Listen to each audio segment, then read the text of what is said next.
Welcome to Everything Co-op, bringing you information on how cooperatives can help improve your quality of life.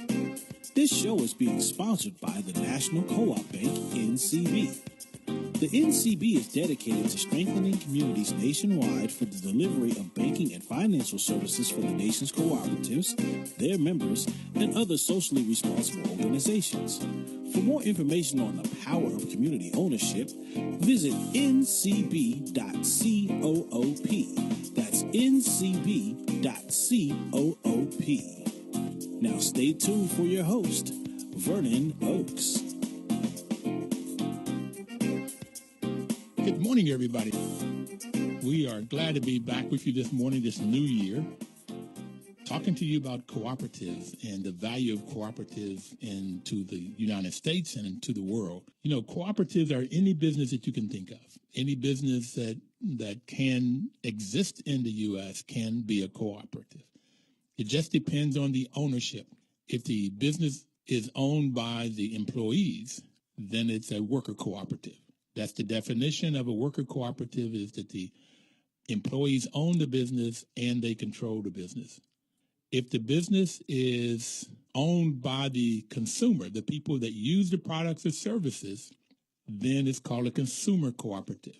And examples of that, particularly that most people know about, are credit unions or housing cooperatives, particularly in New York, Chicago, Michigan, D.C., have a lot of housing cooperatives. But throughout the U.S., there are credit unions, and the credit unions are owned by the people that use it. The people that use it, that are members of the credit union, they own the credit union, they vote for the directors, the board of directors, and the board of directors are the one that governs the credit union. So those are the two largest types of co-ops, and there are other co-ops. Particular farmers belong to co-ops when they buy products together. They buy these products, they're called purchasing co-ops. And when they sell their products together, they're called marketing co-ops. So there are a lot of different forms of co-ops, but those are the major ones that exist. And so there was research done by the University of Wisconsin through a grant by the U.S. Department of Agriculture. And last week we had Bruce Reynolds in from the U.S. Department of Agriculture talking about how the U.S. Department of Agriculture has been involved with co-ops since the 1920s. And this research found that there's nearly 30,000 U.S. cooperatives operating in 73,000 places of business throughout the U.S. These cooperatives own $3 trillion in assets and generate $500 billion in revenue and $25 billion in wages. And, you know, if you look at if you extrapolate this sample, this was the sample that they looked at, then the study estimates that cooperatives account for nearly $654 billion in revenue and 2 million jobs, about $75 billion in wages and benefits. You know, these wages and benefits, one of the things that we've talked about is that when you are a member of a cooperative, you own the business, and if there are profits, then those profits, at least portions of those profits, can be given back to the members. So if you're in a worker cooperative, we had Equal Exchange, a worker cooperative, 150 employees, 117 of those employees owned the business. Well, when those worker cooperatives, when that cooperative Equal Exchange has profit, I think they said on the program that 50% of the profit went back to the employees, and the other 50% stayed in the business to grow the business. So who decides that? Well, the board of directors decided, and the board of directors is voted on and put into office by the members. And I don't remember the numbers, but the majority of the board of directors at Equal Exchange were members. They had 3 outside board of directors, but the majority of them were members. So you get member controlled, you get, if there is a profit, the money comes back to the owners, and the owners are the employees for a worker cooperative. So you build wealth in the masses. I never believed the motto that we African Americans were going to get 40 acres and a mule. I never believed that anybody that had would just give, unless the federal government stepped in and gave money, particularly when they were developing the West. So that never happened. It was a promise that never happened.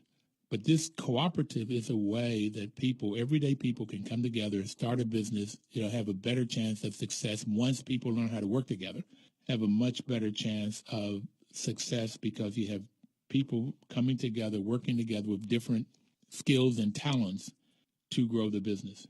If you have any questions, you can call in at 1-800-450-7876. If you have any questions or comments today, you can call in.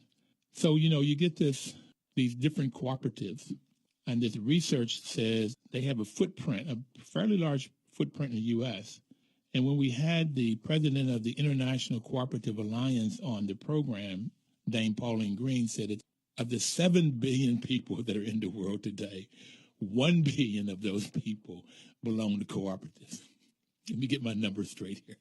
Of the 7 billion people that are in the world today, about 1 billion of them belong to cooperatives. And so therefore the co-ops have a huge impact around the world. And she also said, this is Dame Pauline Green, she said that cooperatives gives people the ability to come out of poverty with dignity. Coming out of poverty with dignity because they work themselves out of poverty. They find ways through the cooperative, they get the knowledge that they need to get the wealth to come out of poverty. So cooperatives is is a business model that I have come to love and respect because it gives everyday people the tools that they need to run a business.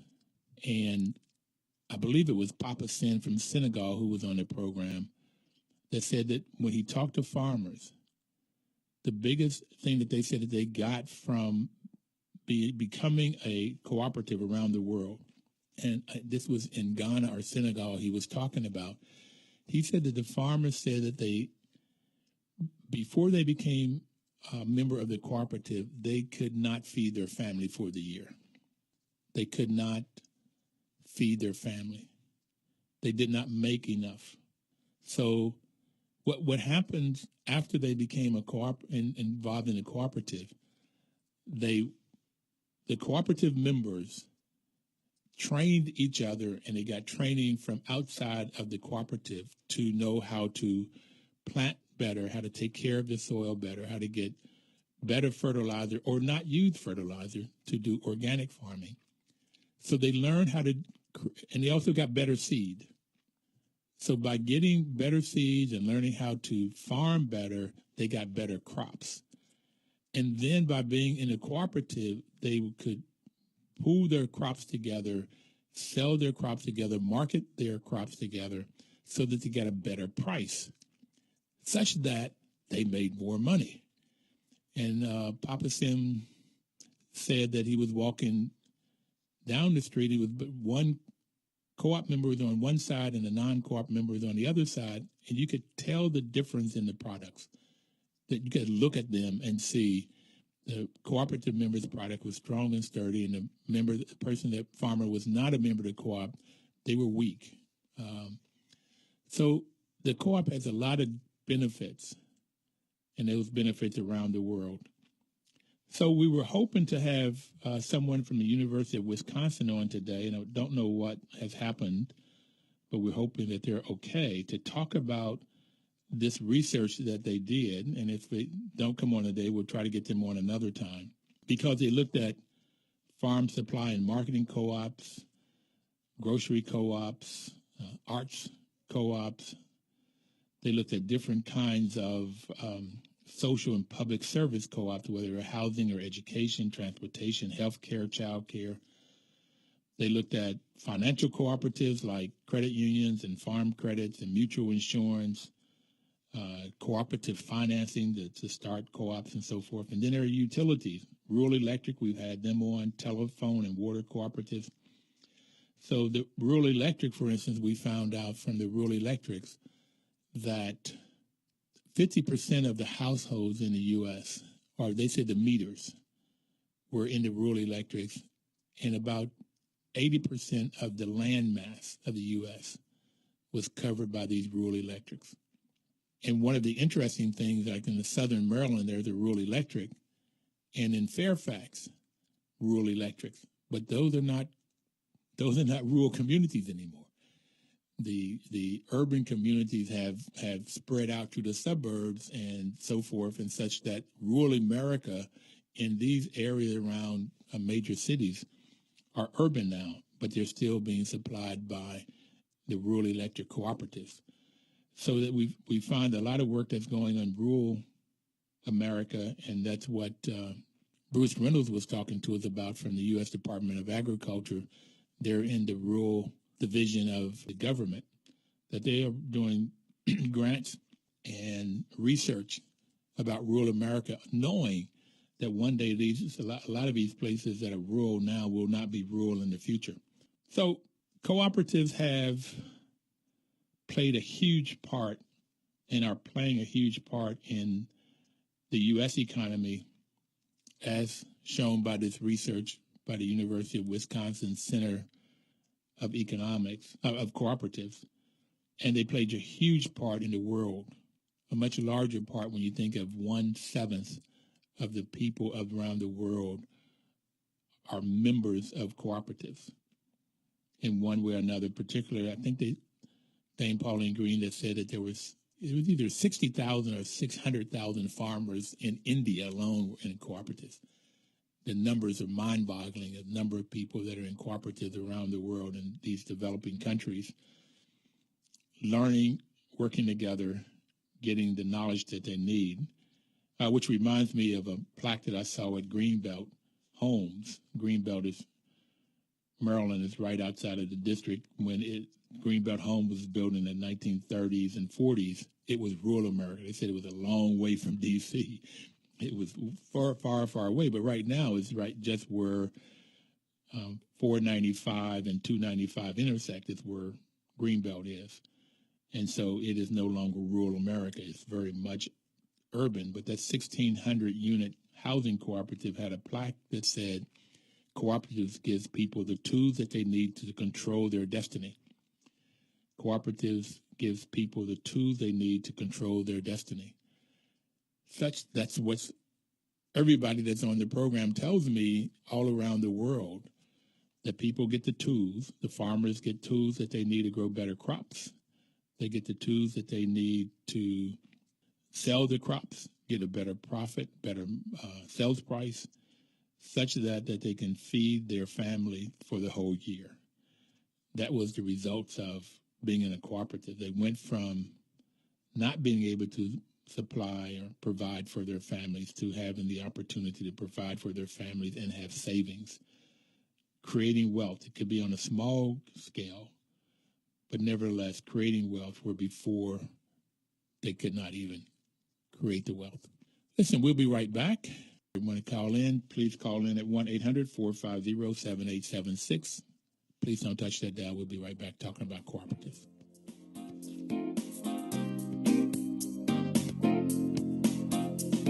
1450 WOL. Welcome back, everybody. This is Vernon Oaks. In the first segment, we talked about some of the results of the research that was done by the University of Wisconsin Center of Cooperatives. And we have Ms. Ann Reynolds from the Center of Cooperatives. Good morning, Ann. How are you doing? I'm great. How are you? I'm great, too. Glad you made it on. Yes, thanks. Can you tell us a little bit about how you got involved in cooperatives? Well, to tell you the truth, I've known about cooperatives all my life. Madison, where I grew up, has a lot of co-ops. We think we have about 75 here. But I also was lucky enough to have a father that was involved in helping to start a bunch of the cooperatives that are in Madison now, and also worked with quite a few of the agricultural cooperatives in our state. So I heard co-op talk around the dinner table, and that was a great way to get started. I really wish I could have had that experience again. I did not find about co-ops until about 20 years ago when I started managing property, housing co-ops, and I have found that I really love this model. We have a gentleman by the name of Ron on. Ron, could you? Good afternoon. Good morning. Well, good morning. Good morning. I was calling in because I've become an avid listener of your show since you've been on the airways. Thank you. And I have started developing my business model for my nonprofit as a purchasing cooperative. So I did a little research on black cooperatives in the United States, and there's a very interesting piece that was put together by Dr. Jessica Gordon from the City University of New York that has done a historical overview on cooperatives, and it's quite interesting that cooperatives go all the way back to W.D. Du Bois in 1865, the Chesapeake Bay Moraine Railway cooperative, black cooperative villages of 1880s. And this is such a rich history. I think that maybe you might consider doing some interviews with some of the members of these cooperatives that were established, because and they're still around today. You have mutual insurance companies, mercantile cooperatives.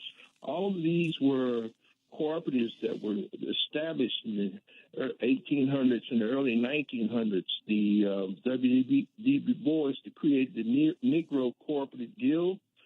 1919, the Citizen Cooperative of Memphis, Tennessee, and it seems that the cooperative model became the main vehicle which African Americans in this country were able to, as they said, zip up their own bootstraps. So I think it's something that needs to be taught in our schools as a former teacher. Ron, I totally agree with you. I totally agree with you, and that's what we're trying to do on this program is to get that word out. Now, I haven't had Ms. Gordon on the program. I want to reach out to her. I have met her.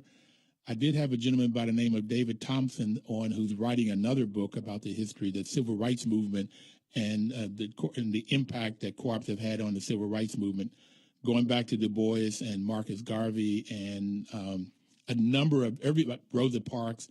So you're absolutely correct.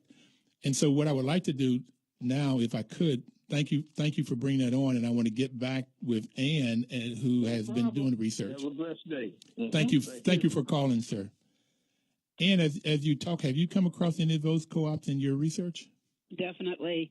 And I also have known Jessica for many years, really value her as a colleague, and included chapters from her book in my class that I teach to undergraduates here at the University of Wisconsin. I think it's an incredibly rich history and really demonstrates that, as the gentleman said, that cooperatives have appealed to people for the last century as an alternative model that's locally based, locally controlled, and I think it's really exciting to have some of this research being, circulated so that we can use it in our classrooms. It's great contribution, and it's as he mentioned, it's a living history, because we are seeing cooperatives being thought about in communities all over the United States that I think really weren't aware of them in the past, or had lost that history or that connection to cooperative models. And so it's very exciting to see this things happening all over the country, new young people getting involved and getting excited about how can we build organizations that will stay local, provide local jobs, and be controlled by local people to serve their needs. You know, I like what he said also. And Ron, I thank you for calling in, because you said get people to pull themselves up by their own bootstraps. And I put the word own in there. And that, again, that's what I like about this. It's no handout. It's people pushing themselves up, a hand up, helping each other, which, again, is why people can come out of poverty with dignity. And, again, that's what Dame Pauline Green had talked about, the president of International Cooperative Alliance. So let's go back to this research that you're doing. And it would have been nice if I could have had those conversations around the dinner table as a child growing up, knowing about these co-ops that your father provided. So you have a rich history. So can you tell us a little bit about this research that you all did? How did you get started? What did you do? Well,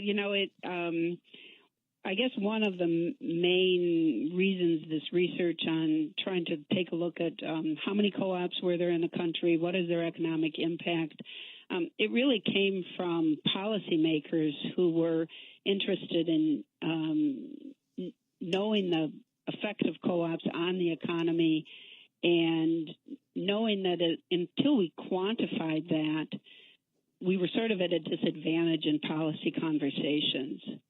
And cooperatives, like any form of business, rely on good regulations and good tax policies in order to be successful, in addition to all of the kind of human pieces of running a business.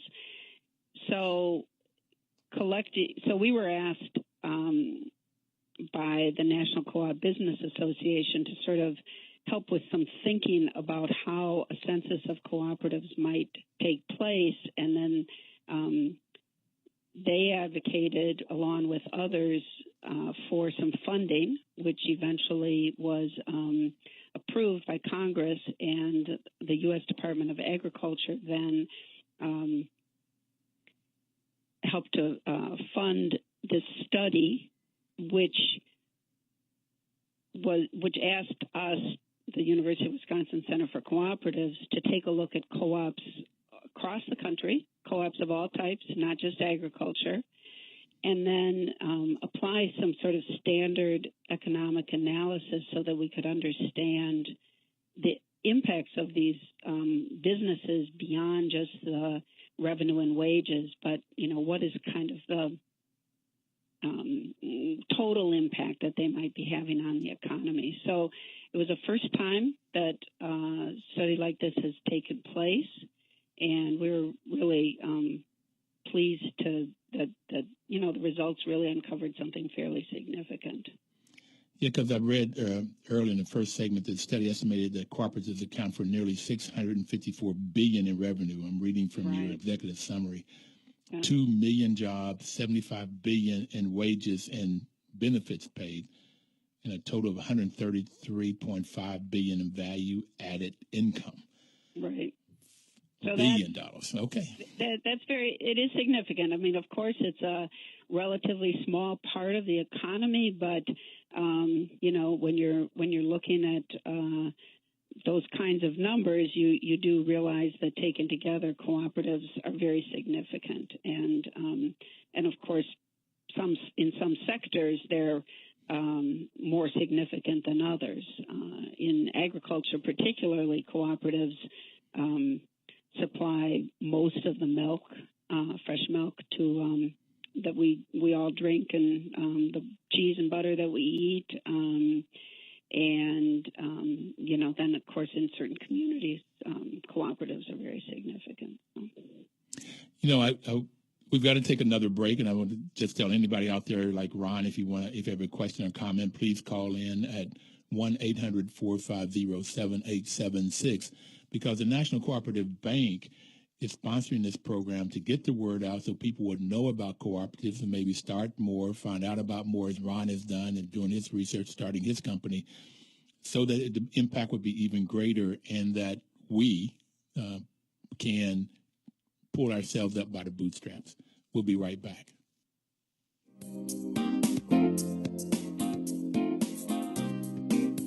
$14.50 WOL.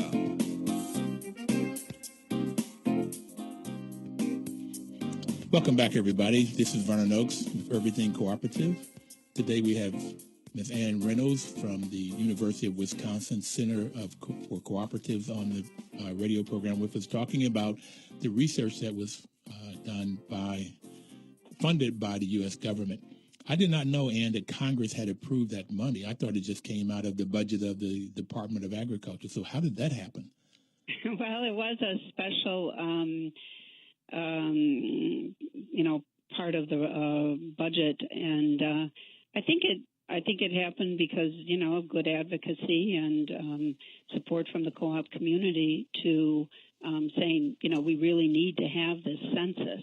One of our challenges with co-op research is that business census, the censuses of business that is done by the U.S. Census does not particularly divide out cooperatives. So business owners and people that are filling out the census forms are not asked, are you a co-op? And so it is difficult to gain an understanding of cooperatives for researchers. And so I think this was recognized, and the appropriation was made, and was very significant. So we were really glad to have a chance to participate in it. What year did you start and complete the research? The study was released in 2009, and I think we started in 2007. So we collected information. Some parts of the co-op movement, like credit unions, are regulated, and so they collect information on an annual basis that we used in our study. And then we also then did direct surveys of a lot of other types of co-ops, grocery co-ops, purchasing co-ops, which are sort of business-to-business co-ops. Many of the other sectors we did direct surveys for, which was costly and time-consuming, and yet we felt like it yielded good results. I know I, again, came out of the housing co-ops, and during that time, we were trying to help you guys get those surveys completed, and it was difficult. It was, yes. And it's also interesting that some co-ops don't want their information to be known, and I don't quite understand that. I still don't, and it happens in the housing co-op world. They're kind of secretive of what they're doing and who's members and all of that. So I would love to be able to one day to find out how many housing co-ops we have in the U.S. and how fast or slow it's growing, because it's one of my goals to do is to create housing co-ops, particularly affordable housing co-ops, to develop them. Go ahead. I'm sorry. I was just going to say I agree. You know, the beginning of a lot of those initiatives, it starts with having good data and really understanding, what is the scope of that industry. We know that affordable housing cooperatives have grown, but it's kind of a fragmented group. They don't all belong to the same associations, and I think it would be tremendously useful to have that data. Yeah, because most of HUD's monies goes toward apartments and to create affordable housing. It kind of looks like now in the last 5 years, most, if not all, of their funding goes toward apartment buildings. And I get that who owns those apartment buildings normally are not the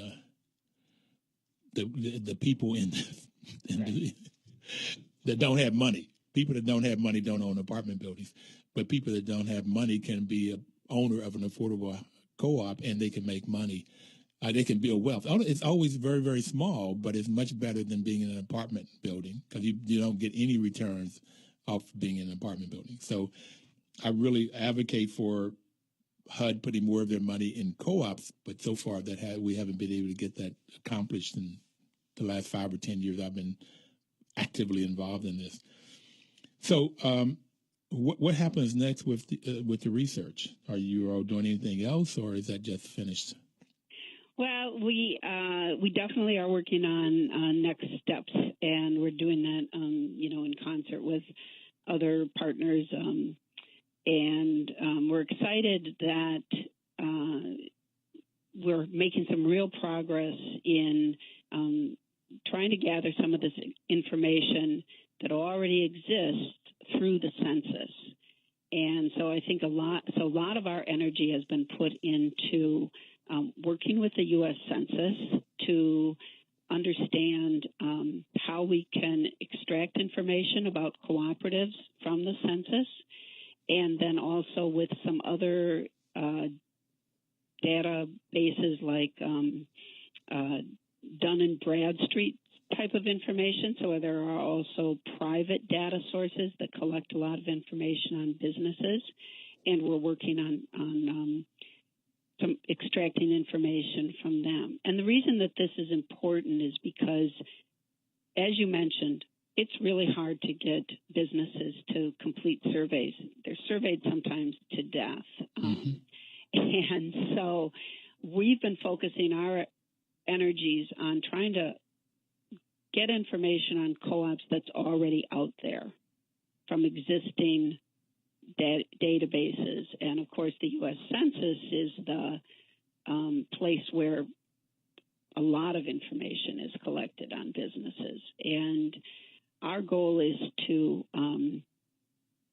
as I mentioned, to try to get a place in the business census that the U.S. Census does, where people would check off, yes, we're a cooperative. They would self-identify, and then researchers could use that. But even without that happening, and it is kind of a long process to make a change in any of the census reports, we're excited that we're making progress on identifying cooperatives within those bodies of data.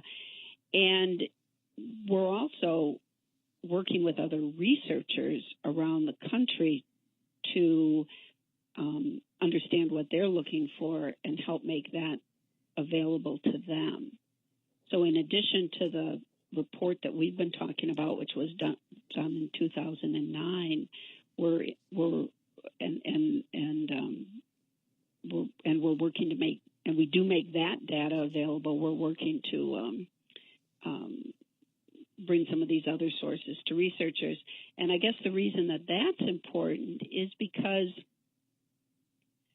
around the country, there's a lot of business schools and there's a lot of economists, and they don't do a lot of research in co-ops. And we know that one of the reasons that they don't write about co-ops and help to advocate for the limited equity housing co-ops that you work with is because it's very hard to get information about these organizations. And so if we want to have more interest from faculty and then more interest from students, and we want to have papers written, and we want to be able to really see this movement grow, we need to make it a little bit easier for researchers to understand, what's going on with co-ops and why are they important and how do they treat their employees and how do they make a difference in their communities? How do they what is the difference between a housing cooperative and a apartment building that's owned by a landlord? These are huge questions, and they're not easy to answer without good data. Well, the good data is what's needed. Now, what can I do? What can the people in this audience do? How can we get together to just take the one of the census? Because to me, I talked earlier about we couldn't get the information about who are housing co-ops, but it seemed like if even in the category when they say for an individual, where do you live? If it was also a slot for them to say, I live in a co-op, that would be very, very helpful. But also the business side of it too, of what kind of business is it? Put it where you can check off co-op. What can we do to get that to happen? That, to me, would be tremendous help. Okay, I know it would be tremendous help, but that would be tremendous help in getting the data so we could do the research to tell the story about how great co-ops are. What can I do? Yeah, great question. The National Co-op Business Association, ncba.coop, is involved in helping to advocate for this. And so I think that if they heard from people that were interested in this issue, that would be terribly useful for them as they go forward with working with the regulators, the people at Census, and others to advocate for this. So NCBA is an organization that includes cooperatives of all types, and I think that would be probably one place to start. Okay, Michael Bell has been on the program. He's now the executive director of NCBA.coop. He was on a year ago, October, when we first got started. And he had the distinct privilege of talking about your world. Both of his parents were in credit unions. So he said at the age of 11, he could help people fill out loan applications. He grew up in a co-op where I told him he was a co-op baby. So he went way back. So, yeah, okay, so we could go to NCBA. Is Liz Bailey involved in this at all? I think there's a lot of people that may get involved in it as it gains some traction, and to somebody like Liz Bailey or any of the housing organizations or the credit union organizations or groups that anybody in your audience belongs to. If they can make those organizations aware of this, or the individuals that they know, I think it would be really useful. We do need to gather some significant support in order to make this happen. Okay, so that's one of the things I'm going to put on my to-do list for 2015 is to advocate for the census. When is the next census going to be? I'm not really sure. I know that I've heard that it can take several years for changes to the census to make their way through the process, and I'm not sure where we are in that kind of time frame. I think we're just at the beginning of it. My understanding is that the U.S. business census is every 5 years, but I'm not sure when the next one is. I just want to see how much time we have to make this change. Yeah, okay. Exactly. So I'm real clear that we need the information. We got to get the research so we can get the information. Getting the data through the census and so forth would be very, very helpful, because it is a great story. This people pulling themselves up by their bootstraps, people getting businesses together to help solve their own community problems. Papa Sin from Senegal, that's what he said. That co-ops are created to solve a community problem. If there's no community problem, there's no need for a co-op. That was his quote. So there's plenty of benefit, and the National Cooperative Bank was created to help people in low economic communities. So the African American community, which I'm a part of and grew up in, most of those communities are low economic communities. So this whole sense of co-op, getting these businesses together to solve community problems, is why I advocate so much for this. But it's whatever low economic community it might be, whether it's Wisconsin farmers or Illinois farmers or whomever, this co-op can really help. When we've got to take another break, and this hour goes by so much. So I have so many questions for you, but we only have 15 more minutes after the break. So we'll come back and try to get to some of these questions answered. We'll be right back.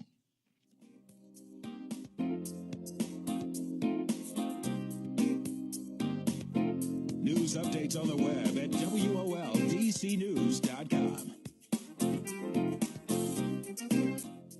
Information is power, and that's why the National Cooperative Bank is sponsoring this program, to give you the information that you need to help start a business with a group of people, start a cooperative to help solve your community problems, start a business to help create wealth for the individuals that may be members and owners of that business. So I want to change a little bit and to talk about Madison, Wisconsin. You said you grew up in Madison, about 75 co-ops. What is Madison doing now to create more co-ops? Well, thanks for the question. I'm a great believer that we need data and we need research and we need students and people of all ages to understand what co-ops are about.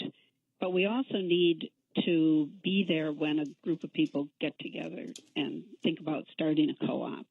And that group of people, it's kind of like starting any business. They need help with business planning. They need to be thinking about their finances. They need good legal advice. They need to be able to do good marketing and market analysis. So in order to have a successful business, you do need support, and co-ops have some unique things about them. So given all of that, the City of Madison has approved, as part of its 2016 budget, total of $5 million over the next 5 years to fund that kind of support network for cooperatives. Right. Is that $5 million a year or $1 million for each year? $5 million a year for 5 years? $1 million for each year from starting in 2016. So, and it's a really significant amount of money, obviously, and it's a really significant opportunity to really grow our co-ops in Madison in many, many different ways. I should say that right now, starting in January, we're putting together the program for how that money will be spent. And then the Madison City Council will need to approve that program before we're actually able to spend money in 2016. So it needs to go through one more hurdle and one more approval process. So right now, the city is working with the cooperative community and also the labor movement to look at how can we most effectively help to incubate new cooperatives with a special focus on people who have been left out of the job market or left out of the good job market for whatever reason. And so we're looking at training opportunities. We're looking at really intensive incubation so that, a group of people could get all of their needs met and really, as we've been talking about, pull themselves up from their bootstraps, but with good market analysis and good assistance so that these businesses are successful. And we want to put a structure in place that won't just help people out as they're starting, but will be there as businesses, as they sort of inevitably do, hit some of those stumbling blocks along the way. Research in Quebec has shown that cooperatives actually have a better chance of continuing as businesses than other very small businesses. Once they get off the ground, and they have, with some assistance, they are successful. But we do want to have a support system in place, just as other entrepreneurs have support systems. We want to be able to create those networks, lots of peer-to-peer stuff, potentially favorable lending, but lending that really works for people and doesn't encourage them to take unnecessary risks. So those are the things that we're going to be working on in the next 6 months. And we're really looking forward to 2016 if this all gets put together and approved. So I assume the Center for Cooperatives has a very big role in trying to figure out how you're going to spend that $1 million a year and putting that plan together? Yes, right. We're definitely involved, and then we're also talking to the rest of the cooperative community here to get ideas, and then also to the other organizations that support businesses in the city. We don't want to reinvent resources that are already here. We just want to deploy them toward this co-op idea, and we also want to be, initiate bring together new ideas from around the country on how we can create businesses that work for people, and not just in high tech. There's a lot of service industry jobs, and there's a lot of you take construction, you take service. There's a lot of jobs that stay in communities. They're not going to be outsourced. We need to figure out, can they be cooperatively owned? Can they provide living wages, benefits, those kinds of things? Well, I would say it a little bit different. You said, can they? My belief is that any business can be a co-op, and that's how I started the program.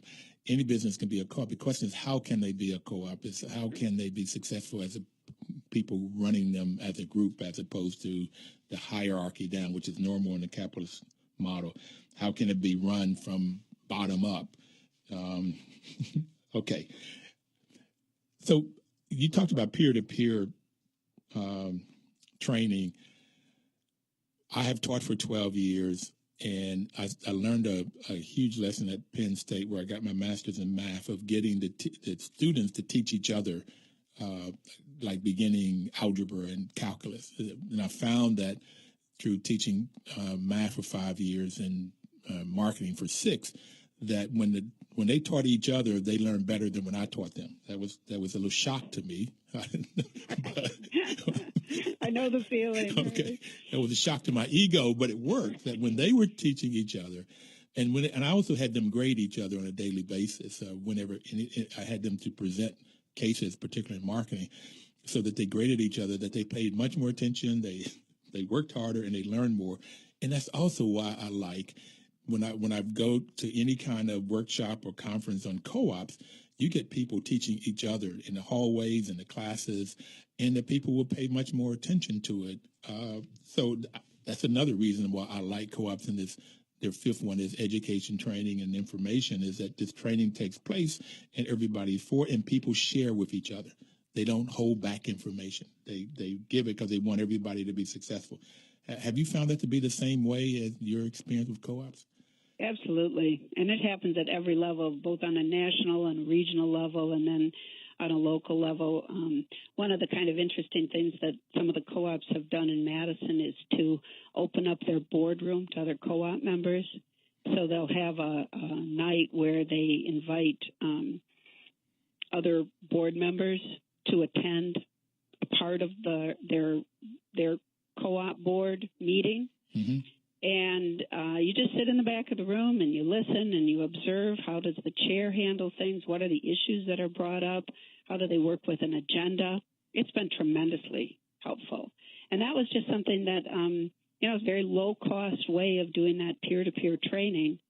We also have an example of, we have a grocery store co-op, Willie Street Grocery Store, which has been lending management and expertise and marketing expertise to a number of different startup co-ops in our area.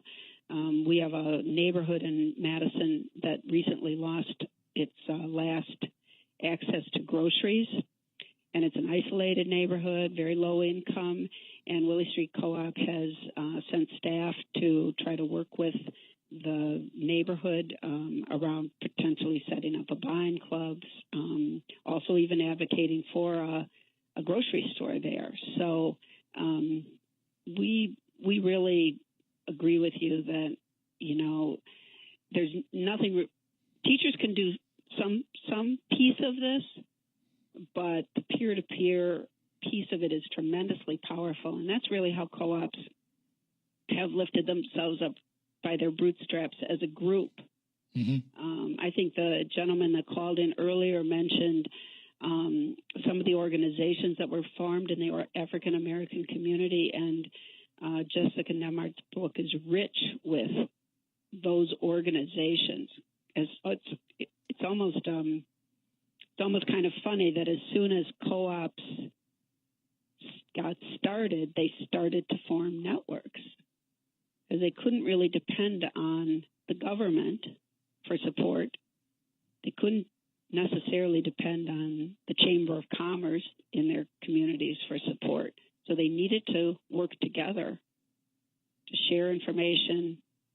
And, I know the African American co-op history is rich with those organizations.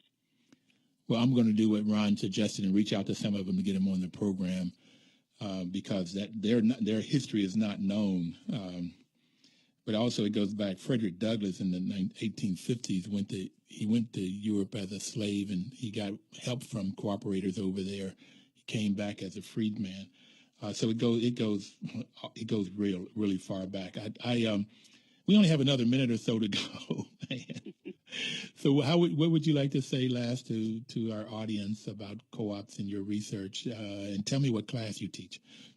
Oh, well, yeah, I guess I just would encourage everybody to, teach each other, but it is exciting to have a chance to teach undergraduates. I teach a class on cooperatives at the University of Wisconsin in Madison. We're always happy to expand that. If there's anybody out there that's teaching or interested in talking to high school classes or college classes about their co-ops, I would really encourage you to do that, and be glad to supply materials or any way that we can help to spread the word.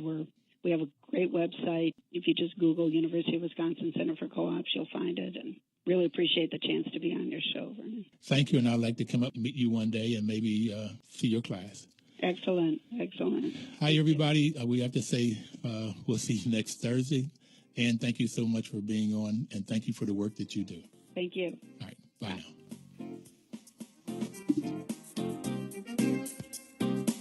News updates on the web at WOLDCnews.com.